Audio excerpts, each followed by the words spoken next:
días, amigas, amigos de IntelliJuris. Bienvenidos a un webinario más en esta plataforma en donde se informa, discuten, analizan temas de actualidad. Hoy tenemos a un amigo muy cercano a esta plataforma, amigo personal, gran experto en temas tributarios, sistemas tributarios, procedimientos tributarios, después de tener una larga experiencia de muchos años en el sistema de administración tributaria, el servicio de administración tributaria, el SAT. Fernando Martínez Cos. Fer, muchas gracias por acompañarnos de nueva cuenta y apreciamos mucho la generosidad del tiempo para que nos enseñes y nos expliques cómo está el tema hoy, precisamente hoy, que es de gran actualidad, que son las cartas de invitación del SAT. Muchas gracias, Fer. No, gracias a ti, Luis, en IntelliJuris y pues a todos los participantes en esta sesión. Esperemos hacérselos lo más interesante posible y sobre todo que ubiquen en esto de las cartas de invitación, qué es lo que hay atrás o qué es lo que no vemos en el marco jurídico. Sí, gracias. Me permito, Fer, si lo autorizas, presentar el contexto legal. Adelante. A partir de la reforma fiscal, reforma al Código Fiscal de la Federación, que entró en vigor el 1 de enero de este año. Empiezo por buzón tributario, porque es el eje de cómo el SAT aparece de la nada de manera virtual, porque ya es un SAT virtual, no es un SAT físico. El artículo 17K en su fracción primera establece que las personas físicas y morales inscritas en el Registro Federal de Contribuyentes tendrán asignado un buzón tributario, consistente en un sistema de comunicación electrónico ubicado en la página del SAT, a través del cual, fracción primera, la autoridad fiscal realizará la notificación de cualquier acto o resolución administrativa que emita en documentos digitales, incluyendo cualquiera que pueda ser recurrido. Hasta ahí estábamos perfectos al 31 de diciembre del año pasado. Pero el añadido fue, y podrá enviar mensajes de interés. Esto hay que ligarlo, porque tú me lo enseñaste, Fernando, con el artículo 33 del Código Fiscal de la Federación, que también tuvo ajustes legales a partir del 1 de enero de este año. Lo leo en sus partes conducentes porque es un artículo demasiado largo. Las autoridades fiscales, para el mejor cumplimiento de sus facultades, estarán a lo siguiente. Dice en la fracción primera, el inciso I, dar a conocer en forma periódica y en general para los contribuyentes, ese es un aviso de interés, de la ley del impuesto sobre la renta, parámetros de referencia con respecto a la utilidad, conceptos deducibles o tasas efectivas de impuesto que presentan otras entidades o figuras jurídicas que obtienen ingresos, contraprestaciones o márgenes de utilidad por la realización de sus actividades con base en el sector económico o industria a la que pertenecen. Esto quiero entender, por ejemplo, que a mí, Luis, abogado, pues me van a decir, oye, Luis, ahí te mando un aviso de interés, te digo nada más que en el gremio de los abogados el margen de utilidad que están reportando es del 50, 60, 70%, la tasa efectiva que están pagando pues es del 35%, y pues nada más te aviso por avisarte, ¿no? Ese es un punto. Y luego la fracción 2, que a mí me parece un poquito más,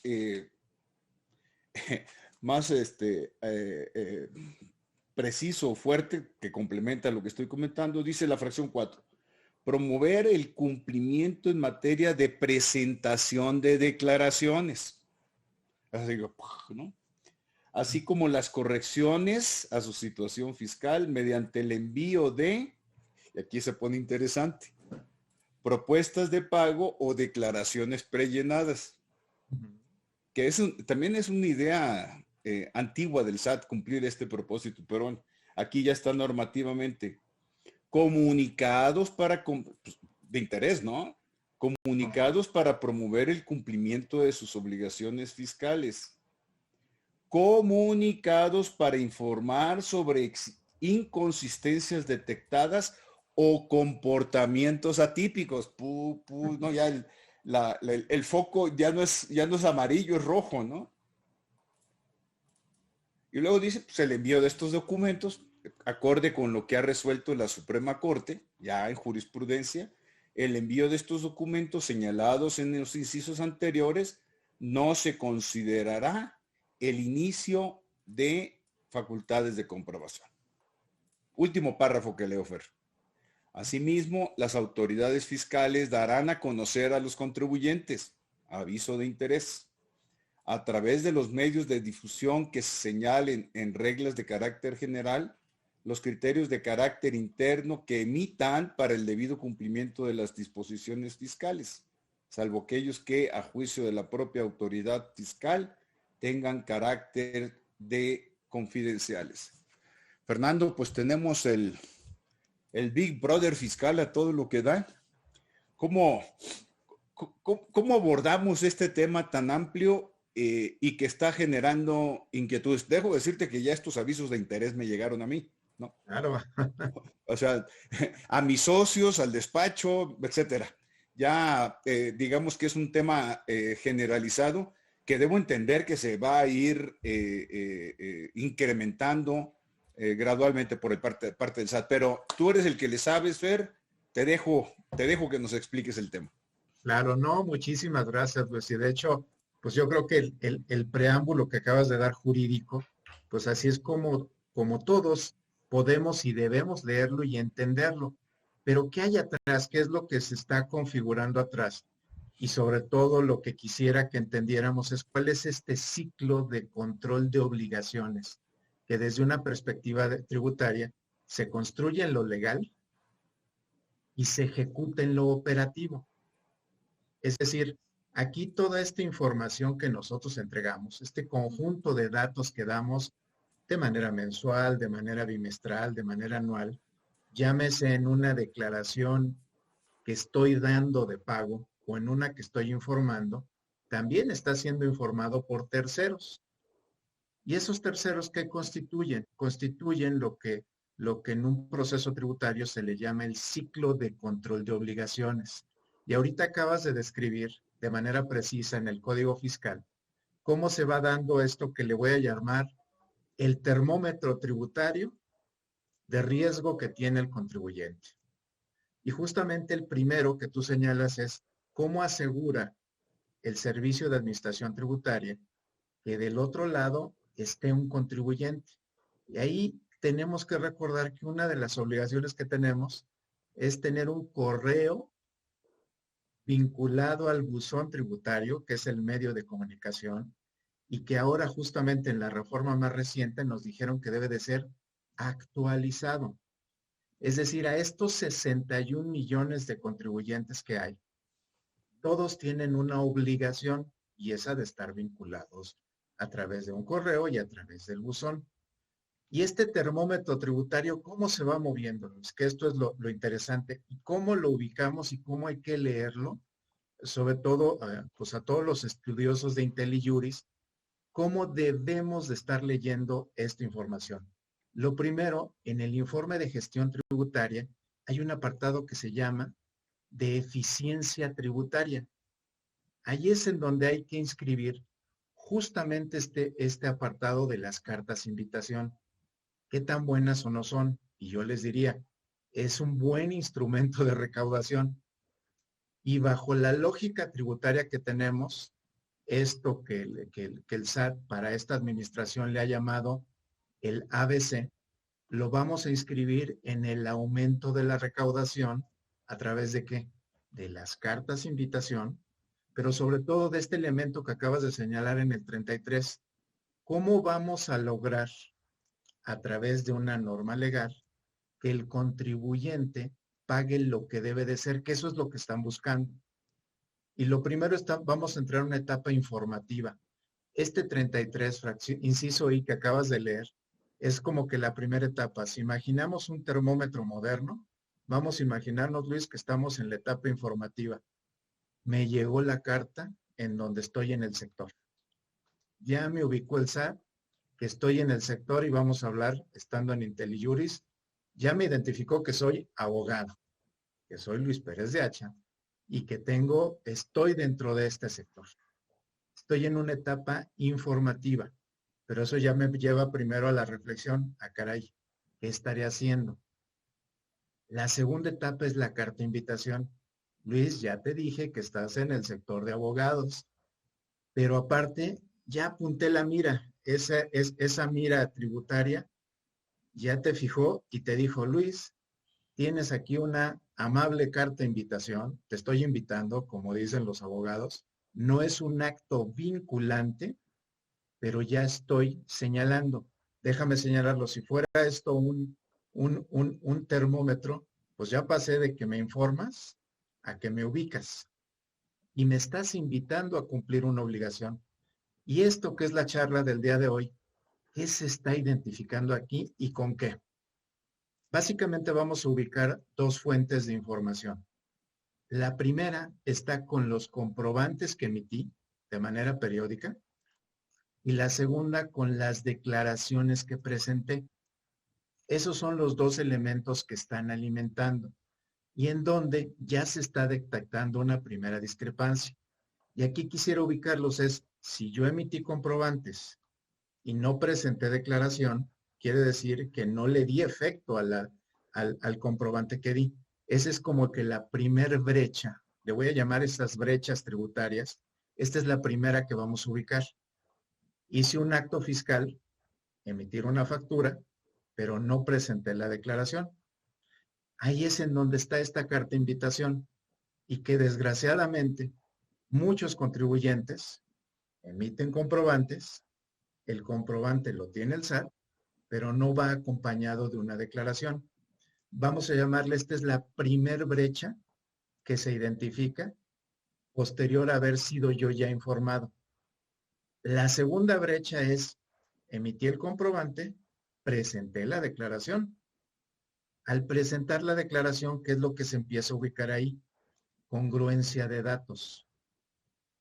Es decir, el acto que hice, que fue el comprobante, acompañado del efecto fiscal que tiene una declaración, porque es en donde en realidad les doy efecto, el simple hecho de emitir o recibir una factura no le está dando el efecto fiscal. ¿Cuándo le doy el efecto fiscal? Cuando la presento. Justamente en donde estoy presentando esta declaración le doy el efecto. Y ahí empieza a ver esto que también, pues sobre todo por el tema de la cancelación de sellos, pues nos ha metido en un verdadero brete. ¿Por qué? Porque si hay discrepancia, me voy al primer supuesto, emití el comprobante, no presenté la declaración y son 2 veces consecutivas que lo hice, ¿en qué sanción estoy? Posible cancelación del sello. Entonces son los supuestos que vamos ubicando y que la carta de invitación, pues la verdad en esto que tú le llamas este SAT virtual, pues empieza a explorarlo y ahora ya tenemos a través de buzón esta carta de invitación. A través de buzón nos informan que vamos a tener una entrevista virtual, que por cierto hasta un manual para utilizar estos medios electrónicos nos dan.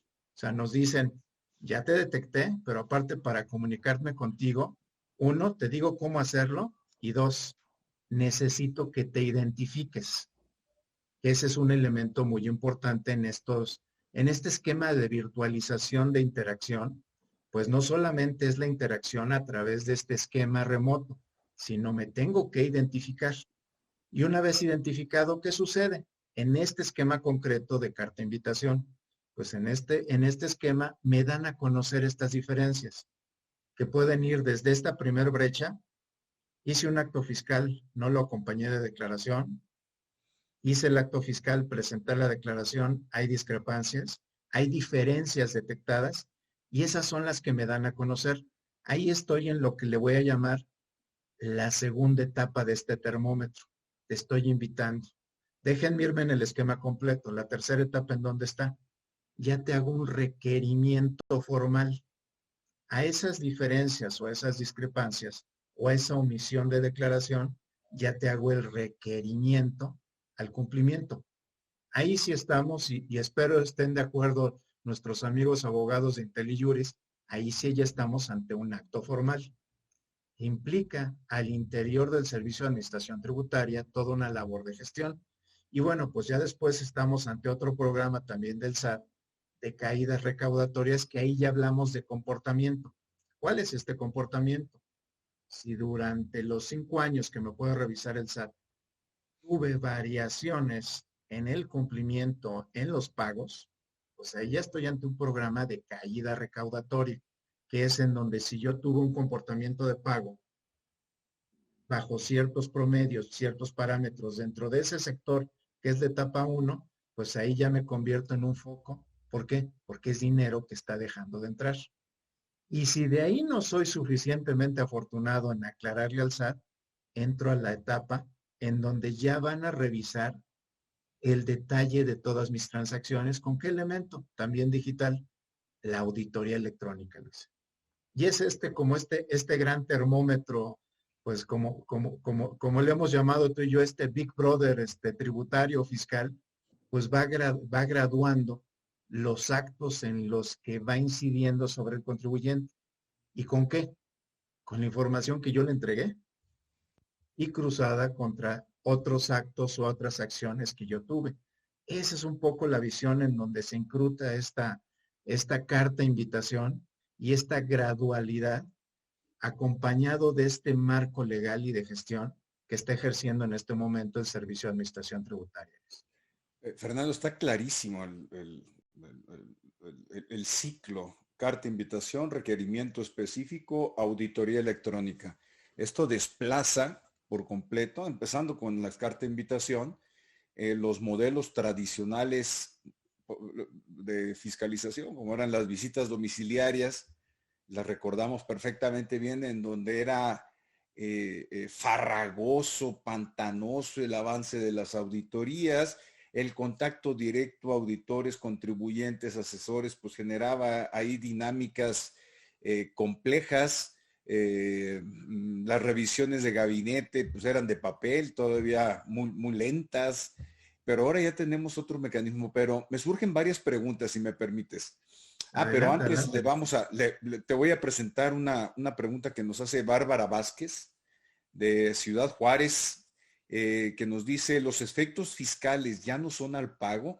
En esa parte que dices tú, expidos FDI, lo declaro. Y dices que hay facturas que tardan más de un mes en ser cobradas, ciertamente. ¿Cómo ves este comentario de Bárbara Vázquez? No, y muy puntual, Bárbara. De hecho, justamente si algo desde la perspectiva tributaria se ha convertido en el mecanismo de información, justamente lo que debes de cuidar es el comprobante. El comprobante cumple con un requisito: o es pagado en una exhibición o es pagado en parcialidades. Cuando es pagado en parcialidades, no lo vean como un requisito formal, sino como un requisito de rastreabilidad de la operación. Cuando tú le pones que es en parcialidades, ¿qué es lo que le estás diciendo al SAT? El IVA no lo estoy recibiendo como está reflejado en la factura origen, le voy a llamar la factura madre, sino va a venir acompañado de un complemento de pago. Ese complemento de pago, ¿qué le refleja al SAT? IVA, que tú vas acompañando con tu declaración. Es decir, ese complemento de pago, lo que estás diciendo es cuánto de IVA estás recibiendo. Así es como hay que leerlo, Bárbara. Y es impecable lo que dices. Ese efecto se lo das en el comprobante, perdón, ese acto, que es la factura, dice el efecto que le vas a dar en tu declaración. Y en la factura vienen varios elementos que se conjugan dentro de todo lo que es el proceso tributario. Espero haberte contestado, Bárbara. Sí, para mí muy claro, pero ya Bárbara nos dirá, nos da las gracias, quiere decir que sí, Fernando. Pero a ver, Perfecto. me surgen algunas preguntas aquí en relación con la carta de invitación, que es el motivo de esta charla. Ya después podríamos webinarios subsecuentes hablar de otros de los mecanismos. Las revisiones electrónicas son todo un tema, pero nos quedamos en carta de invitación para no incumplir lo ofertado en esta mañana. Y lo hemos comentado en otros webinarios previos aquí contigo, pero la gran pregunta es, ¿y qué tanta información tiene el SAT de Luis? ¿Qué tanta información verás, por un lado, y por el otro por otra parte, procesable? Es decir, en la gran minería de datos, el SAT, pues yo sé que tiene mi información, pero se está alimentando de otro tipo de información que lo hace una plataforma poderosísima desde mi punto de vista. Porque yo creo que ni el famosísimo CISEN, aquel centro de inteligencia del gobierno mexicano, tuvo tanta información nuestra y de tantos millones de mexicanos como ahora lo tiene el SAT. Pero tú dinos, Fernando. No, sin duda, Luis. Pues mira, justamente el ADN de una administración tributaria es la información. Yo la clasifico así y déjame ponerte. El pasado reciente, para efectos tributarios, teníamos una información, le suelo yo llamar estática. Es decir, yo presentaba una declaración una vez al mes, informativas y anuales, pero esos eran los efectos que yo le daba a todos los actos que hice.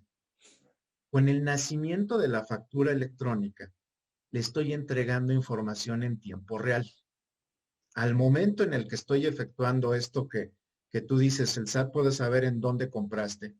Y sobre todo, fue factible esta facilidad en la frontera norte y sur, gracias a que se tenía este instrumento de información, que le voy a llamar este mecanismo de envío de información del contribuyente hacia la autoridad fiscal en tiempo real, que permitió dar esta facilidad que para efectos administrativos es muy complejo, sumamente complejo. Administrar nuestro IVA es exageradamente complejo, y cuando digo administrar es todas estas variaciones de tasas.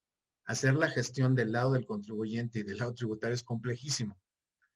Pero lo que hizo la factura fue entregar un medio eficiente en donde pues este Big Brother fiscal pueden ubicar cuándo hiciste una compra en la frontera norte, cuándo lo hiciste en la frontera sur, y cuándo no estás en el padrón de contribuyentes marcado con la existencia de un domicilio que te permita hacer el acreditamiento y la deducción del ingreso que estás teniendo. Entonces, a eso estamos, en esta información que es dinámica, tan dinámica que ahorita, pues en estas cartas de invitación, ya nos entrevistan en línea, ni el COVID impidió que esto se llevara a cabo, y ahí estamos, ¿no? Estamos justamente en el centro y en la mira, con una carta de invitación que lo que hace es simplemente afino la mira y veo qué está haciendo el contribuyente y le digo qué diferencia tiene conmigo. ¿Con base en qué? En la propia información que obtuve de comprobantes, de bancos y básicamente de declaraciones, Luis. De declaraciones propias y de terceros. Y de terceros, correcto. Correcto. Que en realidad es una madeja amplísima del curso de información que se está presentando regularmente. Oye, Fernando, fíjate que aquí Federico Moreno, bueno, y también subimos la contabilidad fiscal, ¿no? Viene a cuento Claro. por un comentario que nos hace Federico Moreno. No ubico de dónde es porque probablemente lo puso arriba, pero ya se corrió aquí el chat. Dentro de la declaración anual se tienen que incluir los datos de los estados financieros, dice por un lado Federico Moreno. Y por el otro comenta, te puede generar una carta de invitación, es pregunta, o una auditoría, la información contable que no te genera efectos fiscales. Me refiero a la información contable que no afecta el cálculo de impuestos. ¿Cómo? ¿Qué nos Todavía comenta? no, todavía no, todavía no, todavía no. La contabilidad en esto que yo le suelo llamar, Luis, estas fuentes de información tienen que estar sistematizadas y vinculadas de forma tal que permitan justamente el acto tributario. Este acto tributario de control con la contabilidad todavía no está en el momento de carta invitación. En esta mediatez de entrega mensual que se hace de la contabilidad electrónica, todavía no está engranada la contabilidad electrónica, sobre todo con estos códigos agrupadores que el contribuyente articuló. La lógica, ¿cuál es? Tiene que estar estandarizada. Una factura tiene un estándar y es comparable la de Fernando Martínez y la de Luis Pérez de H. Pueden ser totalmente comparables porque hay estructuras de información que lo permiten. La contabilidad se hizo, pero todavía no llega al punto de encontrarse justamente con la declaración y la factura. Todavía no, todavía no. Ahí creo que tenemos todavía algún margen, Luis. Rubén Vera, perdón que me concentre en las preguntas, Fernando, y esté interrumpiendo Adelante. tu exposición, pero en la situación actual son más dudas que las que surgen. Pero dice Rubén Vera, pero en las inconsistencias que informa el SAT no se considera el desfase que puede haber entre la fecha de emisión del CFDI y la de pago. Por eso sus comparativos son incorrectos, es lo que afirma Rubén Vera. Y coincido con él. De hecho, hay que pensar en esta lógica de información dinámica, en esta dinámica que tenemos de información, pues el contribuyente no para en la fecha de corte que el SAT hace su carta de invitación. No se detiene ahí. En razón de ello, estas aclaraciones o este espacio que tenemos de tiempo para hacer la aclaración es lo que permite esas diferencias. ¿Qué es lo que hay que cuidar aquí, Luis? Justamente que estas diferencias pues estén en rangos razonables. Yo aquí siempre sugiero, y bueno, pues tú eres el especialista del lado legal, Luis, les digo, si esas diferencias son del más del 20%, ya estás en un supuesto de presuntiva. Ten cuidado. O sea, no puedes estar arriba del 20%. Esos cambios que tenemos de la fecha de corte del SAT a la aclaración que estamos haciendo, tenemos que cuidar que no rebasen, es sugerido, yo lo sugiero así, cuando pasamos del 20%, algo no está cuadrando, algo anda mal. ¿Sí? ¿Por qué? Porque eso estadísticamente así se controla. Fíjate que a propósito de esto, Alicia López Cabrera nos hace un doble planteamiento. Estimados ponentes, ¿qué ocurre en el caso de que el SAT tenga una propuesta nuestra, en la declaración pues, de pago provisional de 100 pesos y nosotros, el contribuyente, entera 90? Puede ser por un problema de falta de flujo. Claro. ¿Qué ocurriría con los 10 pesos, toda vez que el contribuyente tiene opinión positiva? ¿Será un crédito exigible? Muchas gracias. ¿Cómo ves, Fer? No, no, y qué bueno que nos pone en la mira esta opinión de cumplimiento positiva. Déjenme decirles, dentro de esta lógica de cartas invitación, esta carta invitación va un paso más de la opinión de cumplimiento. Cuando ustedes tienen una opinión de cumplimiento positiva, quiere decir que presentaron las declaraciones y tengo opinión positiva. De forma, estoy bien, pero en el siguiente escalón, que es congruencia de datos, que justamente también está previsto en el código la congruencia de datos, ahí ya no guarda tanta congruencia esta información. Esta diferencia de estos 10 pesos, yo diría, puede ser entendible, sí, por falta de flujo, también. ¿A qué va a acompañar? En el mundo de contribuyentes que somos, pues estamos hablando de los 61 millones de contribuyentes y un porcentaje bastante alto de asalariados. Lo que tenemos que ver es esa diferencia en el conjunto, y déjame regresarme a este termómetro tributario, Luis. En el termómetro tributario, y me voy a dirigirme al segmento de abogados, esos 10 pesos a lo mejor están en un tercero o cuarto nivel. Es decir, todavía no estoy en la mira. Primero va a estar aquel que su diferencia, pues de esos 100 pesos que se están manejando, pues en lugar de ser 100 pesos, a lo mejor pagué 10 pesos. ¿Sobre quién se va para efectos tributarios? vamos por los 90, no vamos por los 10. Esa es una lógica elemental que pues seguramente las áreas de cobranza en cualquier empresa pues harían, ¿no? Es la misma lógica que se sigue para efectos tributarios. ¿Dónde está el dinero y dónde hay que recuperarlo? Hay varios puntos y viene a cuento con esto que comentas, que comenta se comenta aquí en el chat por parte de Rubén Vera y que tú estás abundando, Fernando. eh, Me lleva a una pregunta. ¿Qué tan confiable es la información que recibe el SAT? Digo, es la información que nosotros estamos proporcionando y terceros relacionados, bancos. eh, pero la pregunta es, el procesamiento, la minería de datos que realiza el SAT, ¿qué tan confiable es o qué tan segura? No sé qué expresión utilizar.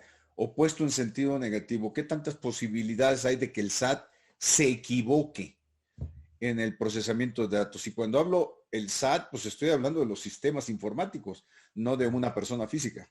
Claro. Mira, sí hay posibilidades de error, pero sobre todo ahora las posibilidades de error es en estos espacios en donde el contribuyente sigue generando información y la sigue entregando y la fecha en la que se hace el corte. ¿Hay posibilidades de error? Yo te diría sí, por la casuística particular de cada contribuyente y por la forma peculiar que pueda ser la explotación del SAT. Quisiera darles un ejemplo. En algunas explotaciones, pues les puedo decir, en 2019, ¿qué es lo que sí se lograba detectar? Que el SAT consideraba todos los ingresos, pero no estaba considerando lo que le llamamos el comprobante de egresos o la nota de crédito. Ahí hay una diferencia. ¿Esto a qué atiende? A la forma en la que se explota la información. ¿Qué también puede suceder? Es muy poco, al menos de lo que yo conozco, que yo hice el pago. Hay que entender que la declaración tiene dos tramos. Y este es un punto pues que siempre en la gestión tributaria era un dolor de cabeza, ha mejorado, pero puede haber ahí también un error. El proceso de declaración tiene dos puntos, Luis. Uno, presentar la declaración. Presentar la declaración es un primer paso. Presentar la declaración cuando es con pago genera una línea de captura. Eso no quiere decir que la declaración esté presentada y sobre todo cuando sale con pago. Acto seguido existe el pago. Es decir, con esa línea de captura que me entregó el SAT, yo voy y hago el pago. ¿Qué pasa atrás de todo eso? El banco procesa toda la información y entrega un RFC, entrega una línea de captura y entrega un pago. ¿Ese pago contra qué va? Contra la declaración previamente que presenté. ¿Qué puede suceder? Esto ha ido disminuyendo conforme se sofistican más los sistemas. Ese pago que entregó el banco al SAT eventualmente puede llegar, es poco probable, pero sucede, o sea, son errores, que no empate con la declaración o incluso que presentada la declaración no se me dé como cumplida porque en el proceso bancario no se entregó, se omitió o no existió ese pago que yo hice. Es poco probable, pero es una de las brechas que en el proceso está. Esta parte de presentación de declaraciones, pues es una de las, le voy a llamar, una de las grandes áreas de oportunidad que tiene el Servicio de Administración Tributaria. No pueden ser dos pasos, debe de ser uno solo. Eh, Fernando, ya recibimos la carta de invitación.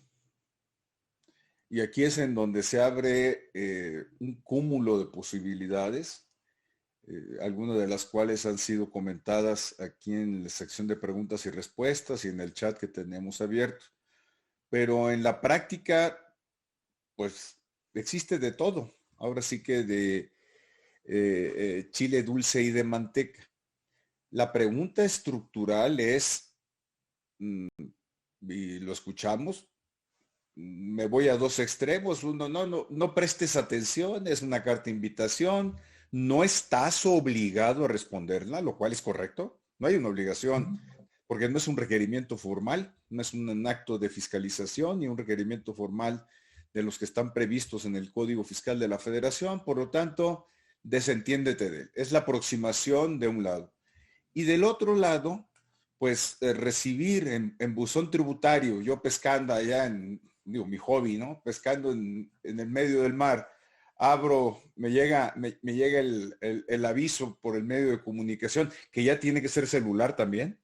En estos días entra en vigor, se vence el plazo para que tengamos los dos medios de contacto, correo electrónico y el celular. Me llega el aviso, oiga, pues usted tiene un documento que no es notificación, es un documento, un aviso de interés en su buzón tributario, abro el buzón tributario y yo en la placidez de un domingo soleado en las costas sinaloenses, mi tierra, pues veo el logo del SAT, tremendo logo, y del otro lado el águila nacional. Pues como que sea calambra, aunque sea carta de invitación y aunque los abogados, digamos, no les hagas caso. Y entonces a partir de este momento sí se genera pues ahorita ya nos explicaste que es el preámbulo de lo que pueden ser actuaciones legales, pero psicológicamente sí se genera un movimiento en el contribuyente. En esta aproximación, que es el propósito además de esta plática, Fernando, ¿qué hacemos con la carta de invitación? ¿Le prestamos atención? ¿No le prestamos atención? No es obligatoria. Correcto. Es una invitación en donde incluso la Corte ya en jurisprudencia sostuvo no es impugnable, y con esto respondo otra pregunta que se me ha reiterado aquí, tampoco, y son válidas como facultades de gestión. Después incursionaremos en facultades de gestión del artículo 63 del Código Fiscal. Pero la pregunta para ti, Fer, es, recibí yo, Luis, la carta de invitación, domingo, 9 de la mañana, día soleado, pescando a gusto, el águila nacional, el poderosísimo logo del SAT, en donde además me dice, oye Luis, pues fíjate que aquí estoy viendo algunas inconsistencias que sería conveniente, no es obligatorio, que las aclararas. Mira, yo aquí, ¿qué recomendaría? Si ya recibí y sigo en este termómetro, Luis, si estoy en la primera fase, ya me llegó una información que me dice que estoy en el sector de abogados y ya me dieron estos parámetros. Ya recibí la carta, esta que tú lo describes muy bien y creo que todos nos trasladamos a la tranquilidad de estar ahí pescando algo y que de pronto te active este mensaje y ves esta situación. Aquí lo primero es ver qué tan coherente es la información que tiene el SAT. Yo lo vería como una oportunidad. Esa diferencia que me están detectando es real, o esa diferencia sí me alerta sobre alguna situación que tengo que cuidar. Déjame citarte algún ejemplo. ¿Qué tal que en esa carta de invitación me viene un contribuyente de estos pues que casi en este país no hubo, que operaron con el outsourcing, de un personaje que llegó a la mañanera? ¿Qué hago si tengo un contribuyente que es una empresa con operaciones simuladas? ¿Actúo o no actúo? ¿Entrego información o no la entrego? Y resulta que esta empresa de outsourcing con la que operé, pues resulta que resultó definitiva el año pasado. Y yo ya le di efecto fiscal a las facturas. Aquí la pregunta que había que hacerse es, ¿me está alertando de algo que dejé de hacer? Y ya el SAT ya lo vio y que simplemente está viendo, y quisiera invitarlos a que lo vean así. Ahorita uno de los esquemas más sencillos es de recaudaciones. Informo, pagan, excelente. Envío carta de invitación, recaudo, excelente. Si no le hago caso, imaginemos que aparte de tener a esta empresa que operó con un outsourcing, que es un definitivo, no hago caso. Acto seguido, cuando les digo acto seguido, estos procesos tardan 5, 6, 7 meses en madurar. Yo ya pensé y ya no tuve nada, que salí limpio, pero ya me pusieron la mira y resulta que es una cantidad que en el conjunto de contribuyentes resulta atractiva hacer su cobro. ¿Qué creen que es lo primero que va a hacer el SAT antes de ponerme el crédito? Si estoy con un omiso y a lo mejor por ahí no cumplí, pues acto seguido lo primero es me va a bloquear la posibilidad de obtener ingresos y me va a cancelar los sellos por una omisión. Ahorita esta parte de sanción, y por eso quisiera llevar esta carta de invitación a consecuencias e implicaciones fiscales, previstas también en código, Luis. ¿Qué tan grave es la falta que está identificando el SAT? Déjame decirte algunas cosas que desafortunadamente me han tocado ver. Me ha tocado ver desde contribuyentes omisos en declaraciones, es decir, emitieron comprobantes alegremente y no presentaron una sola declaración en 5 años, nada más. Y con estas cartas de invitación que están llegando, pues evidentemente, pues está claro qué es lo que está buscando el SAT. Preséntame la declaración, si no, no tengo rastro tuyo. Si estamos hablando, en este caso me voy al extremo, de una operación simulada sin actuación, esas ahorita son muy vistas, Luis. ¿Sí? Yo por eso creo que tendríamos que hablar, déjenme ponerme ahora yo mismo el termómetro como contribuyente al recibir una carta de invitación. ¿En qué estoy? Qué es lo que me implica esa diferencia o eso que le voy a llamar hallazgo que tuvo el SAT con mi comportamiento fiscal? ¿Qué fue lo que detectó? Y en función de eso creo que tiene que venir esta reflexión, que coincido contigo y con los abogados pues, que he escuchado el planteamiento, pues es carta de invitación, no es un acto vinculante, no es un acto formal. No podría yo estar más de acuerdo, pero ya está apuntando a algo. De ese, déjenme decirles, de ese 100% de contribuyentes vigilables, yo ya estoy en el segmento del 10 que está apuntando a hacerle un cobro. Y obviamente es más factible que sea visto yo en ese 10 que en el 100% de los contribuyentes. Es que lo que estoy captando, lo que dices es que también tenemos que atender al tamaño de la culpa o de la Claro, responsabilidad. Si no he presentado declaraciones y me llega una carta de invitación, pues es difícil sacarle, pues sesgarle al aviso que nos llega. Otro tema podría ser que hay un desfase entre la emisión del CFDI y el pago efectivo en los casos que vaya sobre pago efectivo, el tema del pago de los impuestos correspondientes o del IVA, eh, eh, pero lo que tú estás comentando es, y lo expresaste así cuando empezaste esta última parte, pues es una oportunidad de regularizarnos, porque en tiempo presente, desaparecernos al SAT, ya con el buzón tributario, un contribuyente digital, como lo hemos platicado en otros webinarios aquí contigo, y un SAT digital, está muy difícil desaparecer, porque además, si no tengo buzón tributario, me cancelan sellos digitales. Si celebro operaciones con empresas del 69B, sellos digitales. Si no presento declaraciones, cancelación de sellos digitales.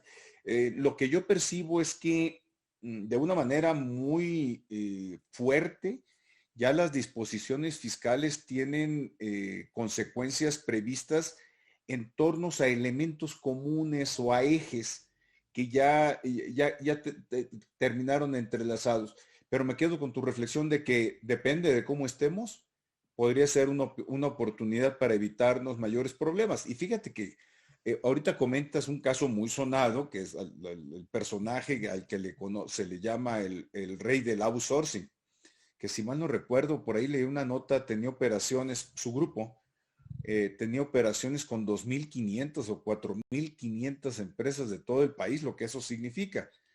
Pero también están saliendo otros grupos de outsourcing de muy alto perfil, el outsourcing claramente ilegal, con implicaciones ahí de corrupción muy serias en varios lugares del país.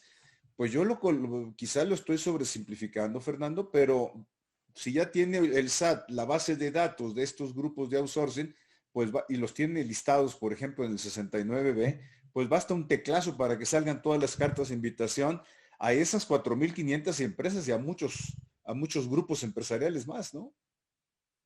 Mira, aquí tocas un punto que es nodal y que vale la pena que ustedes ubiquen dentro de la lógica de ciclo tributario. Estas empresas de outsourcing, en el conjunto de contribuyentes, estos 62 millones, pues lo primero que hay que identificar es que sean de outsourcing. Ese atributo, Luis, si se dan cuenta, en algunas de esta ley que se está armando, que se estaba articulando, uno de los objetivos que persigue, ¿cuál es? Formar un padrón de empresas de outsourcing. O sea, no es, ojalá Luis fuera, déjame decirte, el identificar estas conductas como la que señalas de manera automática. No se tienen, para bien o para mal, no se tiene. Tienes un conjunto de empresas que tienen una actividad y tienes que ir minando la información, en este caso la que genera, para identificarla y que está asociada justamente a esto que hemos platicado en estas webinars, de la forma en la que se inscribió, la forma en la que emite sus comprobantes y la forma en la que presenta sus declaraciones. Si no está identificado dentro de un grupo de contribuyentes de outsourcing, es muy complejo llegar a ellas, ¿eh? Por eso uno de los requisitos, y dense cuenta en este mundo de los datos, como uno de los requisitos es formar padrones, ¿en dónde? En la Secretaría del Trabajo. Ahí es en donde está la clave. Se empiezan a identificar de esto que quisiera que se imaginaran, del 100% de ciudadanos contribuyentes inscritos, hay un grupo de ellos que tienen esa actividad y esa actividad es la que hay que identificar como de outsourcing y que es en donde esta minería de datos apunta mejor. No está tan sencillo, Luis. Por eso, una de las cosas en los requisitos que ustedes tienen que ver en estos temas es y dónde se está identificando la actividad que tiene ese tipo de empresas. Hay mucho, porque además, si nos vamos a las empresas del 69B, los listados definitivos, las llamadas empresas fantasma, ahora se les empieza a llamar empresas fachada, pues también estamos en una situación clara, todavía un debate constitucional en la Suprema Corte no se ha cerrado, pero ciertamente la tendencia es a ir fortaleciendo a nivel jurisprudencial este artículo 69B. No hay un pronunciamiento claro y definitivo de la Suprema Corte. Lo está alineando la segunda sala por el lado de facultades de gestión del artículo 63 del Código Fiscal, que aquí se ha mencionado mucho, y por el otro, lo cual en donde caen las cartas de invitación, que es lo que también ha sostenido la Suprema Corte de Justicia. Y por el otro, la primera sala, ahí en una sentencia que emitió en febrero de 2018, como que se quedó entre que si era una facultad de comprobación, todo lo relacionado con el 69B, pero no quedó muy claro. Surgen, caray, un buen número de preguntas, Fernando, y ya el tiempo se nos está acabando. Viene, aquí estaba viendo uno, Rubén Vera dice, está de acuerdo contigo, cada contribuyente debe evaluar el riesgo en que se encuentra para decidir atender una carta de invitación. Omar, no aparece tu apellido, Omar, una disculpa. Cuando en una invitación te señalan diferencias en varios años, pero existe algún ejercicio con discrepancias por montos mínimos, ¿vale la pena presentar complementarias para satisfacer la invitación, pero extendiendo la prescripción de dicho ejercicio? Digamos que son dos puntos. Uno, aunque sean discrepancias mínimas las que aparecen en la carta de invitación, la pregunta es, ¿vale la pena presentar la declaración complementaria para corregir esa mínima discrepancia? Aquí creo que Rubén lo que nos comenta y es básico es cuál es la situación de la evaluación que el contribuyente hace. Si esa discrepancia puede ser solventada con la información que tiene el contribuyente, yo la presentaría. En caso de que no tenga yo elementos y tenga ejercicios con mayores diferencias, yo priorizaría donde hay mayores diferencias y donde mi evaluación como contribuyente me lleva a que no tengo los elementos y lo que más me conviene es que guarde coherencia mis datos. Creo que eso es lo importante, qué coherencia tienen los datos que tiene el SAT contra los que yo operativamente tengo y que son razonablemente sustentables, ¿sí? Aquí creo que hemos platicado, Luis, mucho este tema de razón de negocio. Yo aquí los invitaría a pensar la razonabilidad de mis datos. Esos datos que yo generé, que yo entregué al SAT, razonablemente tienen la capacidad de ser soportados ante una compulsa y guardan coherencia con lo que yo tengo, yo diría, esa es la evaluación que tenemos que hacer y en función de eso, dar el paso. ¿Por qué? Porque podemos tener elementos de consistencia de mis datos que puedan justamente cambiar la opinión de la autoridad. Ahí es en donde yo me centraría, Luis. Lo que yo sé que tengo y lo que no. Hay varias preguntas de tipo legal. Si me das un espacio de 2, 3 minutos, Adelante, Fernando, Luis. en relación con cartas de invitación, el SAT, perdón, la Suprema Corte de Justicia de la Nación no ha puesto reparo constitucional respecto de la validez de ese mecanismo del SAT para hacerse presente. Incluso lo manejan de alguna manera como un esquema de facilitación para el cumplimiento de las obligaciones fiscales. Las ubican también el SAT, perdón, la Suprema Corte de Justicia de la Nación en el esquema de las facultades de gestión, que por cierto, en fechas recientes, la Suprema Corte ha acudido más a esa figura de las facultades de gestión, artículo 63 del Código Fiscal, insisto, versus facultades de comprobación, como un mecanismo expedito que tiene el SAT para propiciar el cumplimiento, no lo maneja así, pero el cumplimiento voluntario, una carta de invitación que no constituye acto formal de requerimiento, pues conlleva un cumplimiento voluntario de las obligaciones. Es una invitación a cumplir voluntariamente.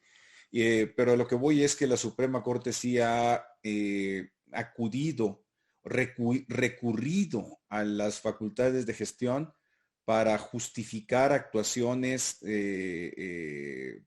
la validez constitucional de las actuaciones del SAT. De hecho, hace una semana, el viernes de la semana pasada, hace 15 días,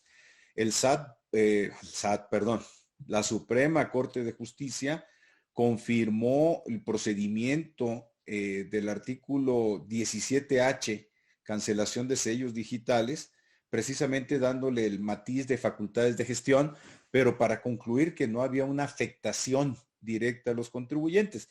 Y con esto acudo a lo que señala Tania González. Por otra parte, y pregunta para ti, comentario, Fernando, por otra parte, existen cartas de invitación donde la autoridad requiere la presencia del contribuyente. Ahí mismo formula un requerimiento informal y da un plazo para cumplir. Después, si no se cumple, existe la amenaza de cancelación del certificado de sello digital cuando no existe sustento para ello. ¿Cuál es la relación legal entre carta de invitación y el certificado de sello digital que le permite al SAT restringirlo, cancelarlo o bien incluso congelar las cuentas? Yo ahí pensaría que es la discrepancia que están encontrando justamente en los datos que yo aporté contra los que tiene el SAT. Esa discrepancia y ese cambio que se hizo en la reforma, pues fue del 2019, Luis, si la estoy recordando bien.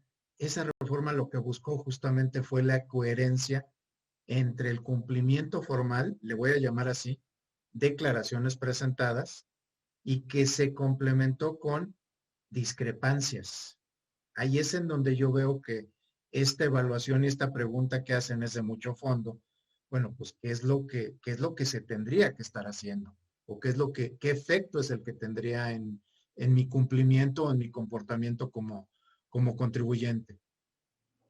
Por la pregunta que estamos comentando, el no atender una carta de invitación per se no es motivo de cancelación de sellos digitales. No, por sí Las mismo no. irregularidades que están asentadas en esa carta de invitación sí pueden llevar a la cancelación de sellos digitales. Sin duda. Ese es el elemento, es esa discrepancia que jurídicamente está prevista, que es lo que puede llevar, y ahí ya genera el acto de molestia, que es el que hay que evitar. Es el que hay que evitar. Por eso esta carta de invitación, insisto en hacerles esa analogía. Lo que me va a decir, y déjenme llevarlos al mundo del ser humano, si yo me hago una prueba, un check-up de laboratorio y me dice que estoy en el intervalo de estar en un problema de salud, pues mi peor escenario es no atenderlo. Quisiera que viéramos en este diagnóstico que nos entregan pues, a los seres humanos de que así hay que verlo, en qué intervalo estoy. Estoy en el intervalo de confianza, es decir, estoy en el promedio, estoy en el intervalo de no cumplimiento o estoy en el intervalo de confianza de que pues no me puede pasar nada. Creo que esta analogía, Luis, que le hemos comentado tú y yo, en dónde me ubico o cómo me ubico en un proceso de este tipo de carta de invitación, pues es ese check-up que el médico, en este caso un médico no tan bueno, y sí con el bisturí en la mano me está diciendo, te puedo operar, ¿eh? Te puedo operar. ¿Quieres que te opere? Ahí tengo la auditoría electrónica y ahí sí voy a ver dónde está tu mal. Creo que en esa lógica tenemos que verlo. ¿Qué tan grave es el diagnóstico que tengo y a dónde me puede llevar? Yo creo que déjame hacer esta analogía que ahorita nos preguntaron. No quisiéramos entrar al quirófano y que el médico con el bisturí en la mano nos diga, te lo advertí, te dije que podías llegar a eso. A propósito de esta categorización, Ramón Lafarga, un buen amigo de la infancia, dice, pregunta, ¿existe en el SAT una categorización de los contribuyentes? ¿Unos como cumplido, incumplido, moroso u otro tipo? ¿O qué tipo o qué clase de segmentación se sigue, si lo existe, Fernando, en el Claro, SAT respecto de este tema? ¿no? Sí lo existe y de hecho es una categorización, déjenme decirles, no es propia del SAT, es propia de una buena administración tributaria y que el SAT tiene. Por supuesto que se tienen detectados, déjenme decirles cómo se categorizan. Los informales, a los que no vemos, están operando y usan el efectivo, que es un segmento que, si recuerdo bien la cifra, estamos hablando como de 30 millones de personas que a lo mejor con toda esta situación de pandemia, yo estimo ya estamos pasando los 40, 45. ¿Sí? De los 130 millones de habitantes ya tenemos a esos. De ese segmento de población están los informales, es decir, los que operan fuera de la economía formal. Y ahí se empiezan a categorizar quiénes están inscritos. De esos inscritos, quienes tienen obligaciones vigilables. De esas obligaciones vigilables entra este gran segmento, que ya es una gestión de administración de los grandes contribuyentes. Este segmento de grandes contribuyentes viene acompañado de algo que quisiera hacerles la analogía. Viene acompañado del signo de pesos, de dólares o de euros. ¿Por qué? Porque tienen operaciones que por su volumen y por eso la exclusión de estas cartas invitación. Ahí no hay cartas invitación en el segmento de grandes. Ya después entramos en la clasificación según los regímenes.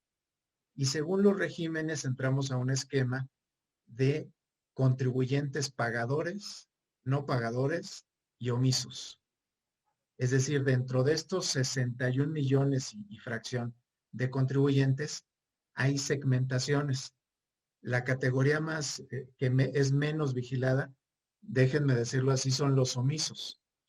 Imaginen el mundo de información, Luis, y es una reflexión que quisiera hacer con todos los participantes de IntelliJuris. Si nos vamos en todo el conjunto de contribuyentes, el volumen de información, si todos cumplieran, que ese es un dato que los invito a que hagamos la reflexión en abril, con comparación del informe tributario. cuántos contribuyentes presentan declaración. De los 61 millones, chéquense el dato de cuántos en este momento personas morales están presentando. Déjenme darles el dato. Hay más de 2 millones de personas morales inscritas en el padrón, fuente de información el propio SAT. ¿Cuántas están presentando su declaración anual? Ese se los dejo para la reflexión en abril. Y en abril, ¿cuántos obligados tenemos y cuántos presentan declaración anual? El que aportó información, conforme a esta segmentación que les estoy comentando, ahí se apunta primero la mira, al que presenta información. Chanfle, Fernando, estoy volteando a ver la hora y ya se nos fue. Ya tenemos que terminar. Vamos a robarle un par de minutitos aquí a la dirección de IntelliJuris, porque son muchas preguntas muy interesantes en verdad, porque son casos reales, son casos prácticos y esto alimenta este tipo de charlas. Otro buen amigo, Juan Arguijo, pregunta, con las modificaciones a la ley de amparo, ¿podríamos promover un juicio de amparo indirecto en contra de dichas cartas de invitación al tratarse de un posible acoso? Muy interesante la pregunta, porque por un lado, ya la Suprema Corte dijo, pues, no procede el amparo contra cartas de invitación. Pero en lo que te quiero escuchar, Fernando, es, ¿tú consideras, y quizá el tema que señala Juan Arguijo va más por el lado del propósito que se hizo en añadir avisos de interés al buzón tributario y luego el armado complementario o paralelo que se hizo en el artículo 33 que acabo de leer? Pero tú consideras, esa es la pregunta, ¿tú consideras que las cartas de invitación, así como dije, ¿no? Águila Nacional y el logo del SAT, ¿son un acoso, Fernando? Es una pregunta de criterio, por supuesto, no jurídico. No jurídico. Mira, claro. No, y déjame ubicarme en el terreno no jurídico. Estas cartas de invitación, porque conozco el origen y el nacimiento, nacieron con la intención de informar al contribuyente su situación fiscal. Esto quisiera ubicarlos no en esta etapa de un SAT digital, sino en una etapa en donde el acceso a la información por parte de los contribuyentes, de estos universos de contribuyentes, pues no era sencillo. Si una característica tiene nuestro país es de una baja cultura tributaria. Y con ese sentido nacieron estas cartas: informar, dar a conocer, prevenir. Esa era la lógica. Pero pues conociendo el origen de esto, les diría que nació con una intención informativa, con una labor de prevención. Sin embargo, pues las presiones recaudatorias, ¿a qué lo llevaron? Pues de pronto se veía que era más eficiente una carta exhorto, como se le empezó a llamar después de carta invitación, o carta exhorto invitación. Se empezó a ver la eficiencia recaudatoria que venía teniendo. Pues hoy, ¿en qué se convierte? En un instrumento más de recaudación y que es cuantificado. Por eso, denle una revisada al informe tributario y pues vean que estos cerca de 110,000 millones son producto de estos actos. No es una cantidad despreciable, porque eso mueve el cumplimiento voluntario. Si voluntariamente a los que no les llegaron carta se están moviendo a pagar más, el objetivo tributario se cumplió. Pero esto es un cambio radical que tuvo la gestión tributaria. Una pregunta, la última, ahora sí, me van a disculpar todos los que tuvieron una participación muy activa, pero tenemos que terminar. Luego nos obsequiarás otra charla, Fernando, que ahorita, Claro que hoy sí. mismo le vamos a poner título, verás. Jorge Arvides Alvidres, espero haberlo pronunciado bien tu apellido, Jorge, tu segundo apellido. Cuando una persona moral se pone en estatus de suspensión de actividades y tiene todas las declaraciones en regla, ¿es posible que se reciba una carta de invitación al SAT o lo ves remoto, Fernando? Yo lo veo remoto, sobre todo porque la suspensión implica no control de obligación. En razón de ello, se suspende y se suspende el cumplimiento de la obligación. Ojo, de la fecha de suspensión a futuro, hacia adelante, no hacia atrás. no hacia atrás. Lo veo remoto, pero sí hay que cuidar esos momentos de cuando suspendo hacia atrás, que no traiga pendientes, que eso es muy, muy importante. Pues muy bien, Fernando. ¿Cómo ves si en fecha próxima nos ayudas con otra plática que le vamos a llamar aquí en un webinario de acceso libre y aprovechando tu generosidad y conocimientos, que le llamemos el Big Brother fiscal? ¿Cómo verías, Hombre, Fernando? claro que sí, Luis. Vamos a ver el Big Brother y cómo nos ven, que creo que por ahí ya hay preocupación por el tema financiero, que ahora ya está, ubicación nos van a tener. Yo les diría, del lado tributario, pues también hay que ver que ya nos tienen ubicados también. Bueno, pues el compromiso es de parte de IntelliJuris y de un servidor invitar y hacer efectiva la aceptación de Fernando a darnos una charla sobre el Big Brother fiscal. Les agradecemos la atención a quienes nos acompañaron. Ha recibido muchas felicitaciones y aplausos, Fernando. No tengo la menor duda de que así iba a ser. Eres un excelente profesionista. Además, la capacidad didáctica, pedagógica que tienes a mí siempre me ha llamado poderosamente la atención. Aquí lo hemos visto hoy. Fernando, a la distancia, un fuerte abrazo. Y como ya estamos cerca del fin de semana y quizá de unas merecidas vacaciones, espero que la pases bien en estos días. Un gusto saludarte, un abrazo a todos y gracias. Hasta pronto. Un abrazo a todos, gracias.